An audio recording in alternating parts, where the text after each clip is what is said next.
অবশ্যই ভালো লাগছে। বাচ্চাদের জন্য এরকম একটা আয়োজন করাটা আসলে দরকার। আসলে আমরা জানতাম না যে এত বড় একটা আয়োজন করা হয়েছে। আমরা ভেবেছিলাম যে যাব হয়তো বা নিয়ে চলে যাব। বাট এখানে এসে দেখে ভালো লাগছে। জাতীয়তাবাদী যুবদল কর্তৃক আয়োজিত এই চিত্রাঙ্কন প্রতিযোগিতা যেটা হচ্ছে, আমি মনে করি যে এটা প্রথম চালু করেছিল আমাদের জিয়াউর রহমান, এবং এরপর ওনার পরে এই ফ্যাসিবাদ হাসিনার আমলটাতে পুরো এই জিনিসটা একদম হারিয়ে গেছিল ঐতিহ্যটা।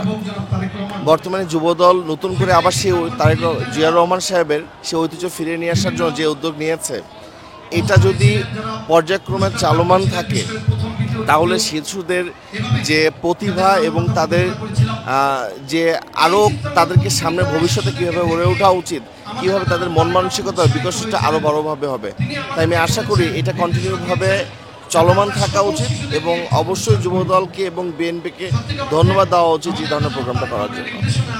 জি, অবশ্যই ভাইয়া। আমারও মনে হয় আরো হওয়া উচিত। তাহলে বাচ্চাদের আরো উৎসাহিত হবে তারা। তারা এই ধরনের জিনিসগুলোর প্রতি আরো উৎসাহিত হবে, হওয়া উচিত। আসলে আমরা জানতাম না যে এত বড় একটা আয়োজন করা হয়েছে। আমরা ভেবেছিলাম যে যাব হয়তো বা নিয়ে চলে যাব। বাট এখানে এসে দেখে ভালো লাগছে। অনেক বড় একটা আয়োজন করেছে তারা। আর এটা প্রতি বছরই হওয়া উচিত। যেই দলেই আসুক আমার মনে হয় বাচ্চাদের জন্য করা উচিত। তাহলে প্রত্যেকটা বাচ্চা উৎসাহিত হবে। এটা এটা যে কোনো দলই হতে পারে। অবশ্যই ভালো লাগছে। বাচ্চাদের জন্য এরকম একটা আয়োজন করাটা আসলে দরকার। সবসময় এরকম কিছু হওয়া দরকার। অবশ্যই যে যখনই আসুক না কেন শিশুদের প্রতি এরকম একটা হওয়া উচিত, এরকম উদ্যোগ থাকা উচিত শিশুদের জন্য।